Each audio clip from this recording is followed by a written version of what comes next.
छत्रपति शिवाजी महाराज के बाद महाराष्ट्र को मिले दूसरे छत्रपति थे संभाजी महाराज। आज के इस वीडियो में मैं आपको उनके लाइफ के जो 20 मेन इवेंट्स है वो बताने वाला हूँ। उनका जो इतिहास है जिसे जानना हम सबके लिए बहुत ज़रूरी है वो बताने वाला हूँ। उस इतिहास को मैं इस वीडियो में उनके लाइफ के अकॉर्डिंग शुरुआत से आखिर तक सीक्वेंस वाइज बताने वाला हूँ। इसमें उनसे जुड़े कई सारे ऐसे इंटरेस्टिंग किस्से हैं जो आप पहली बार सुनने वाले हो, जो आज तक कभी भी किसी के सामने नहीं आए थे और ना ही वो किसी फिल्म में आपको दिखाए जाएंगे। इसमें से एक बात तो साउथ इंडियन लोगों को भी पता नहीं है, क्योंकि वो जो बात है वो उनसे ही जुड़ी है, उनके इडली सांभार से जुड़ी है।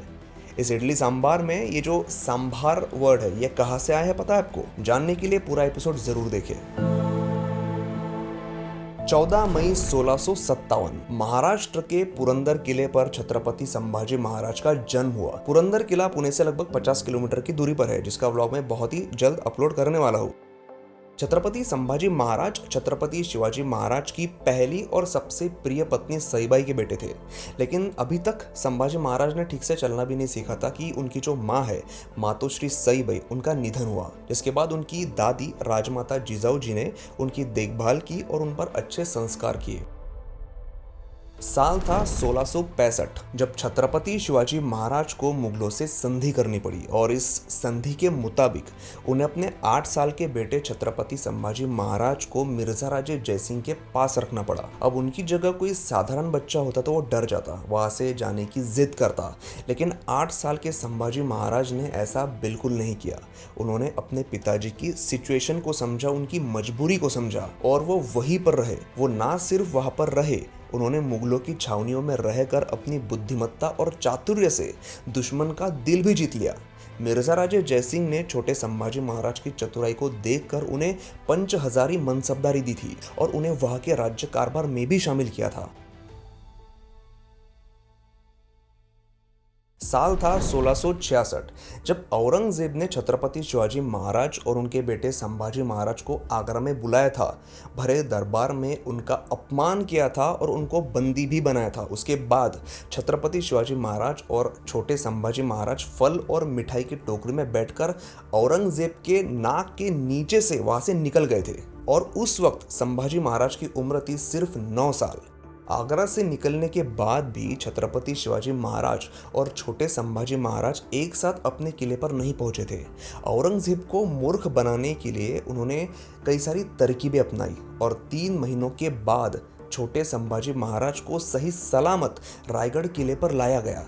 सोचे कि 9 साल का बच्चा अपने पिताजी का इतना बड़ा पराक्रम, उनकी चतुराई, उनकी बुद्धिमत्ता, उनका पॉलिटिक्स, जिससे उन्होंने औरंगजेब को मूर्ख बनाया था, ये सब छोटे संभाजी महाराज ने अपनी आंखों से देखा। मतलब इतनी छोटी सी उम्र में ही उन पर एक योद्धा जैसे संस्कार हो रहे थे। इतने बचपन में ही वो औरंगजेब की साइकोलॉजी को, उसके सोचने के तरीके को समझ गए थे, क्योंकि जब छत्रपति शिवाजी महाराज और संभाजी महाराज औरंगजेब की कैद में थे तो उम्र में छोटे होने की वजह से संभाजी महाराज को कैद नहीं किया गया था। उन्हें इधर उधर घूमने की परमिशन थी और आगरा से चतुराई से निकलने में छोटे संभाजी महाराज का भी बहुत बड़ा योगदान था। By the way, Chhatrapati Shivaji Maharaj का औरंगजेब से आगरा जाकर मिलने का जो किस्सा है उसमें कई सारी डिटेल्ड और डॉक्यूमेंटेड चीजें हैं कि कैसे महाराज को जबरदस्ती वहां जाना पड़ा अपने 9 साल के बेटे के साथ। वहां फिर ऐसा क्या हुआ कि औरंगजेब ने उन्हें गिरफ्तार किया और सबसे इंटरेस्टिंग बात कि औरंगजेब के नाक के नीचे से वो दोनों कैसे भागे थे, कैसे साइकोलॉजिकली और पॉलिटिक्स का यूज करके उन्होंने औरंगजेब को मूर्ख बनाया था। इस पर एक पूरा अलग से एपिसोड बन सकता है। तो अगर आप इतिहास का ये किस्सा डिटेल में जानना चाहते हैं तो प्लीज मुझे कमेंट करके जरूर बताइए। साल था 1672। उस समय गुजरात में फ्रेंच ट्रैवलर एबे कैरे ट्रैवलिंग कर रहे थे। वहां उन्होंने अपनी आंखों से 15 साल के छत्रपति संभाजी महाराज को 10,000 की सेना को लीड करते हुए देखा था और इस बात का जिक्र उन्होंने अपनी किताब में भी किया है। उन्होंने लिखा था कि युवराज संभाजी बहुत यंग है, लेकिन वो अपने पिताजी की ही तरह बहुत साहसी है। वो काफी सुंदर भी है और अपने सैनिकों में काफी पॉपुलर भी है। संभाजी महाराज जब सिर्फ 15 साल के थे तो उनके पिताजी छत्रपति शिवाजी महाराज ने उन्हें 10,000 सैनिकों के साथ गुजरात के खंबात में भेजा था और वहां से वो विजयी होकर लौटे भी थे। 6 जून 1674 छत्रपति शिवाजी महाराज का राज्याभिषेक हुआ और इसी के साथ 17 साल के संभाजी महाराज स्वराज्य के युवराज बने। उस राज्याभिषेक की सारी जिम्मेदारी संभाजी महाराज ने ही संभाली थी। युवराज बनने के बाद उनके पास कई सारे अधिकार आए थे, जिनका उपयोग करके उन्होंने काफी अच्छे और साहसी निर्णय लिए थे। ब्रिटिशर्स भी उनके आगे इज्जत से सिर झुकाते थे। तो सोचिए कि इतनी छोटी उम्र में उनका ऑरा कैसा था। लेकिन फिर इसी राज्याभिषेक के 11 दिन बाद एक बहुत ही दुखद घटना हुई। राजमाता जिजाऊ का यानी छत्रपति शिवाजी महाराज की मातोश्री और छत्रपति संभाजी महाराज की दादी का निधन हुआ और इस वजह से उन्हें काफी दुख भी हुआ, क्योंकि बचपन में उनकी मां के निधन के बाद उनकी दादी राजमाता जिजाऊ ही थी जिन्होंने उन पर अच्छे संस्कार किए थे, उनको मां का प्यार दिया था। साल था 1680। गागा भट्ट जो खुद एक बहुत बड़े पंडित थे और जिन्होंने छत्रपति शिवाजी महाराज का राज्याभिषेक किया था, उन्होंने संभाजी महाराज के पराक्रम के ऊपर में समय नए इस नाम का ग्रंथ लिखा था और उस ग्रंथ में उन्होंने उनके ज्ञान और पराक्रम की बहुत तारीफ की थी। अब इतने बड़े ज्ञानी पंडित ने 23 साल के छत्रपति संभाजी महाराज के ऊपर ग्रंथ क्यों लिखा? क्योंकि तब तक छत्रपति संभाजी महाराज लड़ाइयों में अपना पराक्रम दिखाने के साथ साथ संस्कृत भाषा के महापंडित भी बन गए थे। उन्होंने सिर्फ 14 साल की उम्र में बुधभूषण नाम का संस्कृत ग्रंथ लिखना शुरू किया था और 17 साल के होते होते उसे खत्म किया था। और ऐसा बिल्कुल नहीं कि उन्हें सिर्फ संस्कृत और अपनी मातृभाषा मराठी का ही ज्ञान था। उन्होंने हिंदी भाषा में भी 3 ग्रंथ लिखे थे, 7 शतक, नखशिक और नायिका भेद। उन्हें पता था कि सिर्फ अपनी भाषा का ज्ञान होना राज्य विस्तार के लिए काफी नहीं है। अगर दूसरे राज्यों से, दूसरे देशों से व्यापार करना है, उनके साथ पत्र व्यवहार करना है, तो उनकी भाषा समझना बहुत जरूरी है। और इसीलिए उन्होंने इंग्लिश और फ्रेंच जैसी अन्य 13 भाषाएं भी सीख ली थी। फिर आया 3 अप्रैल 1680। इसी दिन उनके जीवन की सबसे दुखद घटना घटी, छत्रपति शिवाजी महाराज का निधन। छत्रपति संभाजी महाराज की उम्र थी सिर्फ 23 साल और जब महाराज का निधन हुआ था तो छत्रपति संभाजी महाराज रायगढ़ किले पर उनके पास नहीं थे, वो पन्हाला किले पर थे। और उस समय उनके खिलाफ कुछ ऐसे षड्यंत्र शुरू हो चुके थे। उनकी बहादुरी देखकर, उनका जो आक्रामक स्वभाव है उसे देखकर, उसकी वजह से उनके अपने ही लोग उनके इस कदर खिलाफ हो चुके थे कि उनके पिताजी मराठा साम्राज्य के छत्रपति का जब निधन हुआ तो उन्हें इस बात की खबर भी नहीं लगने दी। मतलब उनके बेटे संभाजी महाराज को इस बात का पता नहीं लगने दिया। उन्हें अपने पिताजी का अंतिम संस्कार तक नहीं करने दिया था। अंत्यविधि और दशक्रिया विधि में भी वो नहीं थे। फिर कुछ दिनों के बाद उनके पास जब ये खबर पहुंची तो फिर वो रायगढ़ पर आए थे। 16 जनवरी 1681 मतलब महाराज की मृत्यु के 10 महीनों के बाद संभाजी महाराज का राज्याभिषेक हुआ और वो स्वराज्य के छत्रपति बने। अब छत्रपति बनने का उनका ये जो सफर था ये बिल्कुल भी आसान नहीं था। उनके रास्ते में, उनके विरोध में उनके अपने ही लोग थे। फिर भी साम दाम दंड भेद इस्तेमाल करके उन्होंने अपना राज्याभिषेक करवाया था और वो छत्रपति बने थे।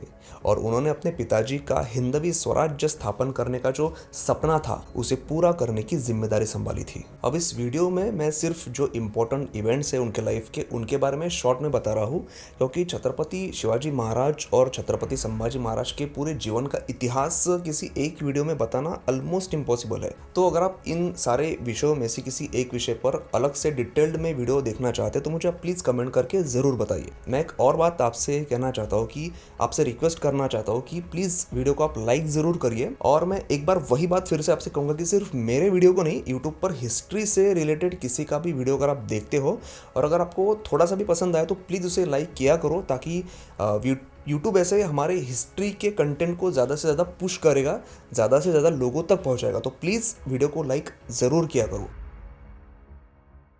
30 जनवरी 1681 मतलब राज्याभिषेक के 15 दिनों के बाद छत्रपति संभाजी महाराज ने कुछ ऐसा किया कि औरंगजेब को अपना ताज नीचे उतार कर रखना पड़ा। छत्रपति संभाजी महाराज 5000 मराठों को लेकर मुगलों के शहर बुरहानपुर की ओर निकल गए और लगातार 5 दिन और 5 रातों तक घोड़े का सफर करके उन्होंने बुरहानपुर शहर पर अचानक हमला कर दिया। अब बुरहानपुर ये जो शहर है ये महाराष्ट्र और एमपी के बॉर्डर पर है आज आज के समय में। और उस समय में ये शहर बहुत ही सुंदर और अमीर शहर हुआ करता था। ये हीरो के व्यापार का मुख्य केंद्र था और यहाँ पर मुगलों का बहुत सारा खजाना और पैसा मौजूद था। अचानक हुए इस हमले से वहाँ पर अफरा तफरी मच गई और छत्रपति संभाजी महाराज ने बड़ी ही आसानी से वहाँ का खजाना लूट लिया। उस समय ऐसा कहा जाता था कि जिसने बुरहानपुर जीता उसने दक्कन जीता। इसीलिए बुरहानपुर शहर को लूटना मतलब ये औरंगजेब के दिल पर बहुत बड़ा घाव था। अब औरंगजेब को जैसे ही ये बात पता चली उसने अपने दिल्ली के सारे काम छोड़कर दक्कन की ओर आने का फैसला किया। उसने ऐसा सोचा कि वो यहाँ पर कुछ साल रहेगा, मराठों का बंदोबस्त करेगा और फिर से वापस चला जाएगा। लेकिन उसे क्या पता था कि दक्कन की ये मुहिम उसकी जिंदगी की सबसे बड़ी और आखिरी मुहिम होने वाली थी।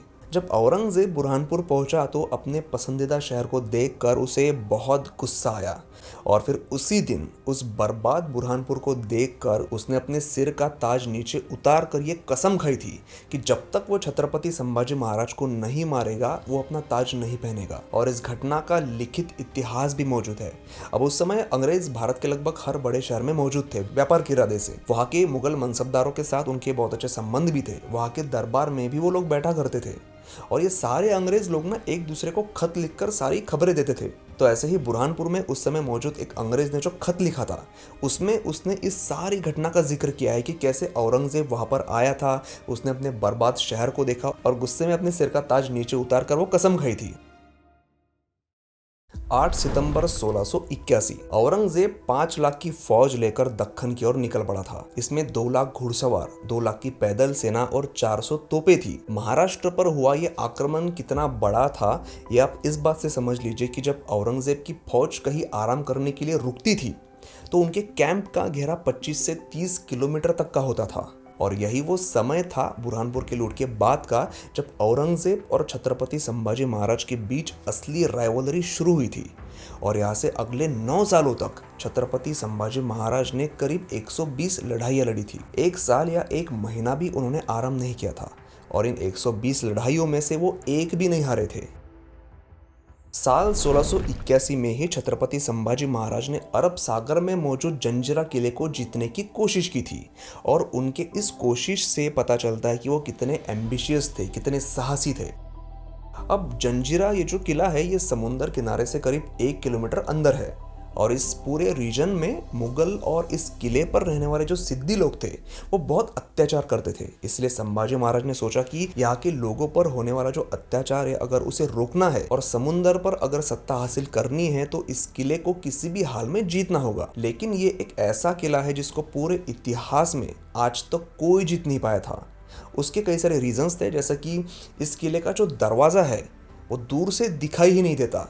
तो इस पर अटैक करने वालों को यही समझ में नहीं आता कि इस किले में घुसना कहाँ से है, मतलब किस दिशा में जाना है। और उतने में किले के ऊपर मौजूद जो 500 तोपें होती थी वो दुश्मनों को पीछे हटने पर मजबूर करती थी। लेकिन इसके बावजूद छत्रपति संभाजी महाराज ने इस किले को जीतने का इरादा कर लिया था और इसके लिए उन्होंने उस किले तक करीब 1 किलोमीटर लंबा पुल बनाने की शुरुआत की थी। इसमें उन्होंने बड़े बड़े पत्थर और लकड़ियों का इस्तेमाल किया था। लेकिन फिर दिक्कत ये हुई कि औरंगजेब को समझ में आ गया कि अगर संभाजी महाराज ने किला जीत लिया तो उनकी ताकत और बढ़ जाएगी। इसलिए उसने नई चाल चली और हसन अली नाम के एक सरदार को 40,000 सैनिकों की फौज लेकर भेजा और लूटपाट मचानी शुरू की। उसने कई सारे गांवों पर हमला किया। उन्होंने वहां पर इतना भयंकर तांडव मचाया कि खुद संभाजी महाराज को उस तरफ अपना ध्यान देना पड़ा और ये जो जंजिरा किला जीतने की तैयारी शुरू थी वो उन्हें बीच में ही छोड़नी पड़ी। और जिनके ऊपर उन्होंने फिर ये किला जीतने की जिम्मेदारी दी थी वो इस किले को नहीं जीत पाए थे। अप्रैल 1682 औरंगजेब ने जब अपना सारा ध्यान दक्कन की ओर लगाया था तो उसने सोचा कि अपने इस मुहिम की शुरुआत जो है वो जीत से होनी चाहिए और इसीलिए उसने दक्कन का सबसे छोटा किला चुना, नासिक का रामशेज किला जो छत्रपति संभाजी महाराज के पास था। उसने अपने सिपाही शहाबुद्दीन खान को 8,000 की सेना के साथ वहां पर भेज दिया। अब औरंगजेब ने सोचा कि किला छोटा है, उस पर सैनिक सिर्फ 600 से 700 है तो वो ये किला आसानी से जीत जाएगा और उसके इस दक्कन विजय मुहिम की जो शुरुआत है वो अच्छी होगी। लेकिन ऐसा बिल्कुल नहीं हुआ। मुगलों की फौज ने किले पर आक्रमण किया। इस किले के जो किलेदार थे सूर्याजी जे थे, उन्होंने सिर्फ 600 मावलों की मदद से मुगलों से लड़ाई शुरू की। मुगल किले के पास आने की कोशिश करते रहे और मराठे उन पर ऊपर से तोप दागते रहे। जब तोप के गोले खत्म हुए तो उन्होंने नीचे पत्थर फेंकना शुरू किया और ये लड़ाई चलती रही। और आपको क्या लगता है कि ये लड़ाई कितने दिन शुरू रही होगी? 5.5 साल। ये बात डॉक्यूमेंटेड है कि इस किले को मुगलों ने 65 महीनों की घेराबंदी की थी। मुगलों को लगा था कि किले की रसद कभी ना कभी तो खत्म हो ही जाएगी और वो ये किला आसानी से जीत जाएंगे, इसीलिए उन्होंने भी हार नहीं मानी। लेकिन उन्हें ये नहीं पता था कि संभाजी महाराज ने उनके लगभग हर एक किले में एक गुप्त दरवाजा बनाया था जो ऐसे वक्त पर काम आता था। उस दरवाजे से रसद और महाराज के आदेश किले पर पहुंच रहे थे और मराठे आसानी से मुगलों से लड़ाई लड़ रहे थे। इन 5.5 सालों में औरंगजेब ने कई बार उसके सरदार बदले। उसके एक सरदार फतेह खान ने तो किले के पास मौजूद एक छोटे से पहाड़ पर एक रैंप भी बनाया था और वहां से फिर इस किले पर तोप के गोले बरसाए। तो बीच में एक समय ऐसा आ गया था कि किले की जो दीवारें है वो टूटना शुरू हो चुकी थी। तब छत्रपति संभाजी महाराज ने रूपाजी भोसले और मानाजी मोरे इन अपने 2 सरदारों को भेजा और उन्होंने फिर उस मुगलों की घेराबंदी को फोड़कर उन्हें वहां से भागने के लिए मजबूर किया था। और ये सब जब चल रहा था तो छत्रपति संभाजी महाराज इस लड़ाई पर भी ध्यान रखे हुए थे और पैरेलली उनके दूसरे युद्ध भी शुरू थे। इसीलिए भी ये लड़ाई उनके पराक्रम को, उनकी बुद्धिमत्ता को समझने के लिए बहुत ज़रूरी है, क्योंकि किसी भी सेना की ताकत उनके हथियारों में नहीं होती, उनके हौसलों में होती है। और ये हौसला उन्हें मिलता है उनके राजा से। और जब वो राजा छत्रपति संभाजी महाराज जैसा हो तभी सैनिक ऐसा पराक्रम करके दिखाते हैं। वरना औरंगजेब के पास तो 30-30, 40-40 हजार सैनिक थे जो कुछ काम के थे ही नहीं। उनमें अपने राजा के लिए मर मिटने का वो जज्बा था ही नहीं। साल था 1682।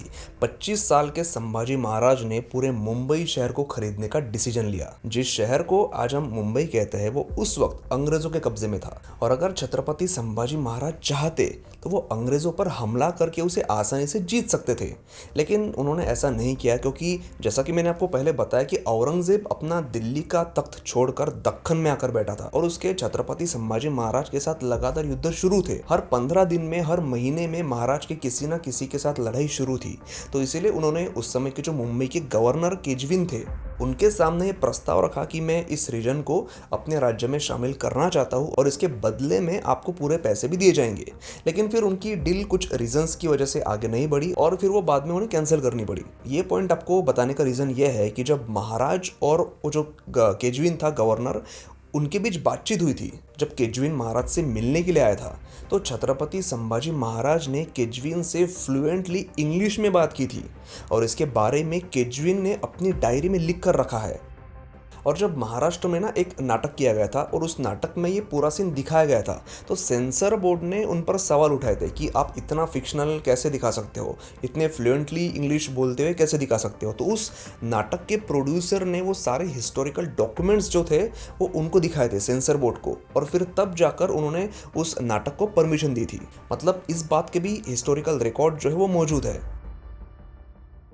एक और बहुत ही ज़रूरी किस्सा जो उनके बारे में आपको जानना चाहिए कि औरंगज़ेब का खुद का जो बेटा था अकबर, उसने भी अपनी जान बचाने के लिए छत्रपति संभाजी महाराज से मदद मांगी थी। हुआ ऐसा था कि औरंगज़ेब का एक बेटा था अकबर, उसे पता था कि उसका बाप कैसा है। मुगलों का तख्त पाने के लिए उसके बाप ने किस किस को मारा है वो ये समझ गया था कि उसका बाप औरंगज़ेब सत्ता के लिए उसे भी मार सकता है।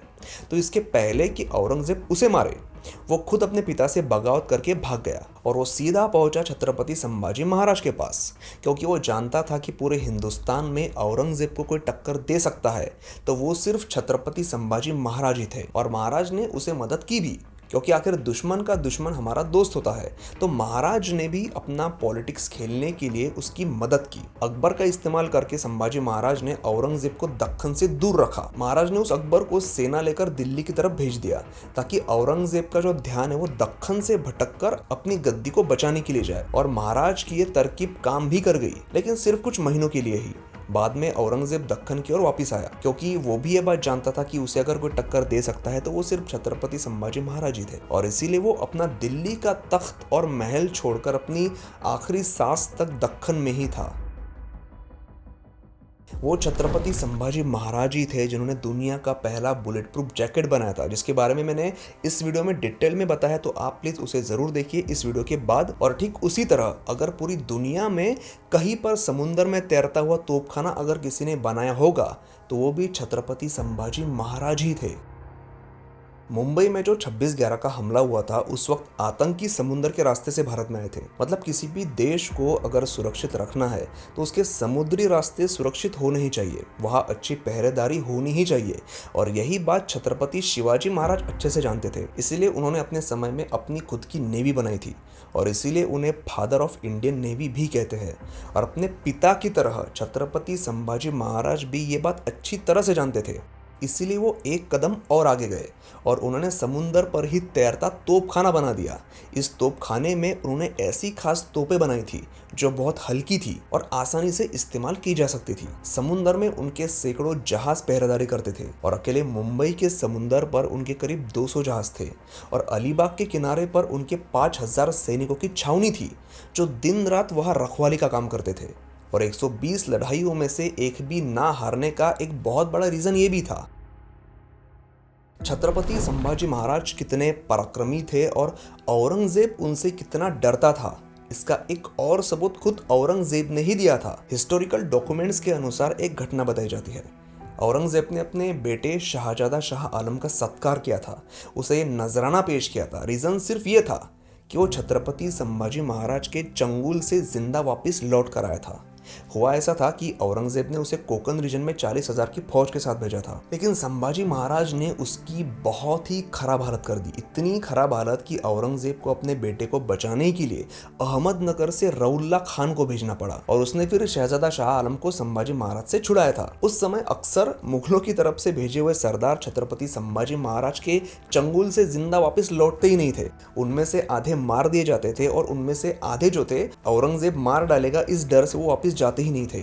मतलब औरंगजेब के दिल में छत्रपति संभाजी महाराज के प्रति कितना खौफ था ये इस किस्से से पता चलता है। महाराज को हराना इसीलिए भी मुश्किल था क्योंकि उनकी नज़र सब तरफ थी। वो साहसी थे, पॉलिटिक्स अच्छे से खेलना जानते थे और सबसे ज़्यादा महत्व उन्होंने दिया था अपने किलों की सुरक्षा पर।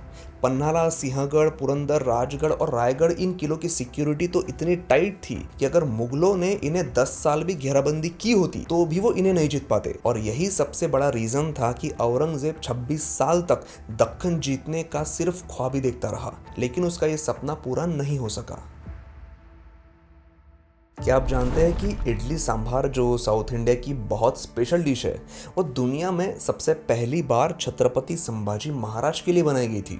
जी हाँ, जब वो साउथ इंडिया में अपनी तंजौर की मुहिम पर थे तो वो अपने सौतेले भाई शाहूजी भोसले से मिलने के लिए गए थे। उस एरिया में शाहूजी भोसले जी की सत्ता थी, तो वहां जाकर जब उनकी बातचीत खत्म हुई तो उन्हें खाने के लिए पूछा गया कि उनके लिए क्या बनवाना है। तब छत्रपति संभाजी महाराज ने आमटी खाने की इच्छा जाहिर की थी। अब आमटी ये जो महाराष्ट्रियन डिश है उसे बनाने के लिए कोकम की जरूरत होती है, लेकिन वो उस दिन उनके किचन में था नहीं, तो उनके बावर्ची ने उस कोकम की जगह उसमें इमली डाली और वो डिश बनाई। वो डिश टेस्ट में इतनी अच्छी बनी कि उसके बाद उस डिश को सांभार ये नाम पड़ा। मतलब छत्रपति संभाजी महाराज के लिए बनाया गया आहार सांभार, ऐसा उस डिश को कहा जाने लगा और तमिलनाडु के हर घर में वो डिश पहुंच गई। और आज पूरे भारत में शायद एक भी ऐसा इंसान नहीं होगा जिसने इस डिश को ना खाया हो या फिर एटलीस्ट इसके बारे में सुना ना हो। और तंजावर के जो भोसले घराने के आज के वंशज है उन्होंने भी खुद इस बात की पुष्टि की है। नवंबर 1688। अभी इस पॉइंट में मैं आपको उनके लाइफ की सबसे बड़ी नहीं लेकिन सबसे महत्वपूर्ण ऐसी लड़ाई के बारे में बताने वाला हूँ जिसकी वजह से आगे चलकर उनके साथ काफ़ी बुरा होने वाला था। इसी लड़ाई की वजह से आगे जाकर औरंगजेब उन्हें धोखे से पकड़ने वाला था। संभाजी महाराज की पत्नी महारानी येसुबाई का जो परिवार था उनके और संभाजी महाराज के रिश्ते इतने अच्छे नहीं थे। महारानी येसुबाई के परिवार वाले जिस गांव में रहते थे शिरकान, उनका कहना था कि वहां की जो वतनदारी है वो उन्हें मिलनी चाहिए, लेकिन संभाजी महाराज इसके सख्त खिलाफ थे। तो छत्रपति संभाजी महाराज ने अपने मित्र और सहायक कवि कलश को शिर्के परिवार से उसी मुद्दे पर समझौता करने के लिए भेज दिया, लेकिन महारानी येसुबाई के भाई गनोजी शिर्के ने कवि कलश को अपमानित करके वहां से भगा दिया। इनफैक्ट कवि कलश पर अटैक किया गया, इसीलिए वो और उनके साथी वहां से निकल गए। अब जैसे ही ये बात छत्रपति संभाजी महाराज को पता चली, वो खुद उस गांव में शिर्के परिवार से बात करने के लिए पहुंच गए। लेकिन फिर वही हुआ, उनके साथ भी शिर्के परिवार ने बहुत बड़ा झगड़ा किया। लेकिन छत्रपति संभाजी महाराज तो किसी की सुनने वाले थे नहीं, फिर चाहे सामने वाला खुद की पत्नी का भाई ही क्यों ना हो। तो महाराज ने भी वहां पर उनके साथ लड़ाई की और पूरे के पूरे शिर्के परिवार के लोगों को उनके गांव से भगा दिया। 3 फरवरी 1689 इस दिन छत्रपति संभाजी महाराज के 4-5 करीबियों ने वो करके दिखाया जो औरंगजेब अपनी लाखों की फौज के साथ भी अब तक नहीं कर पाया था। कुछ गद्दार साथियों ने हमारे छत्रपति को पकड़ने में मदद की। जिस छत्रपति ने अपने पूरे जीवन में एक किला भी नहीं हारा था, एक भी लड़ाई नहीं हारी थी, वो छत्रपति अपनों से हार गया और औरंगजेब ने उन्हें धोखे से बंदी बना लिया और आगे फिर उनके साथ कुछ ऐसा किया जो कभी कोई राजा किसी के साथ नहीं कर सकता। और इसी वजह से औरंगजेब ने जो भी शर्मनाक हरकत की, उसकी वजह से उसकी इज्जत मिट्टी में मिल गई और छत्रपति संभाजी महाराज मराठों के सामने एक मिसाल बन गए। और उनके जाने के बाद मराठे औरंगजेब के पीछे ऐसे लगे थे कि औरंगजेब को अगले कई सालों तक सिर्फ दौड़ना ही पड़ा था। हिंदुस्तान का राजा होते हुए भी वो कभी महल में नहीं रह सका, उसे हमेशा तंबू में और छावनियों में रहना पड़ा था। मराठों ने उसके रातों की नींद हराम कर दी थी। और छत्रपति संभाजी महाराज का जो रूप उसने देखा था, उनका जो साहस उसने देखा था, वो देखकर औरंगजेब ने खुद ने ये कहा था कि अगर मेरा एक भी बेटा अगर संभाजी महाराज जैसा होता, मतलब उसने संभा ऐसा वर्ड यूज किया था कि अगर मेरा एक भी बेटा संभा जैसा होता तो मुगलों का राज पूरे भारत पर होता और मुझे इस उम्र में युद्ध भूमि पर नहीं आना पड़ता। अब मैं बात करूंगा छत्रपति संभाजी महाराज के चरित्र को लेकर। वैसे तो ये बात होनी ही नहीं चाहिए, ये सवाल उठना ही नहीं चाहिए, लेकिन पिछले सैकड़ों सालों से महाराज को लेकर जो इतिहास लिखा गया था वो गलत था। जानबूझकर उनके चरित्र को बदनाम किया गया था। लेकिन पिछले 10-15 सालों में अब जाकर उनका जो सच्चा इतिहास है, जो हिस्टोरिकल डॉक्यूमेंट्स पर आधारित है, वो सामने आ रहा है। और उनका ये जो भी इतिहास मैंने आपको अब तक बताया है, ये सारी वेल डॉक्यूमेंटेड हिस्ट्री है, ये किसी की सुनी सुनाई बातें नहीं है। और आप ही सोचिए कि जिन्होंने जिंदगी भर अपने स्वराज्य को फैलाने के लिए साल के हर महीने कोई न कोई युद्ध किया हो, औरंगजेब के सामने जिसने घुटने ना टेके हो, वो शूर योद्धा आलसी कैसे हो सकता है, वो शराबी कैसे हो सकता है। जी हाँ, उन पर कुछ इतिहासकारों ने अपनी किताबों में ये भी आरोप किया था। कुछ ने तो उन्हें लड़कियों के साथ जबरदस्ती तक करने वाला कहा था। लेकिन अगर वो ऐसे होते तो उन्होंने औरंगजेब का कहना मानकर मुगलों की गुलामगिरी अपनाई होती और ऐसा करके वो आराम से पूरी जिंदगी मजे से गुजार सकते थे। लेकिन नहीं, वो अपनी आखिरी सांस तक औरंगजेब के सामने झुके नहीं और ना ही उन्होंने अपना धर्म बदला। उन्होंने औरंगजेब का कहना अगर माना होता तो ना ही उन्हें मैदान पर युद्ध करने जाना पड़ता और उन्हें आराम की जिंदगी भी मिल जाती और उनकी फैमिली भी सुरक्षित रहती। लेकिन उन्होंने ऐसा नहीं किया। औरंगजेब के सामने झुकने के बजाय उन्होंने बड़े ही स्वाभिमान से मौत को चुना।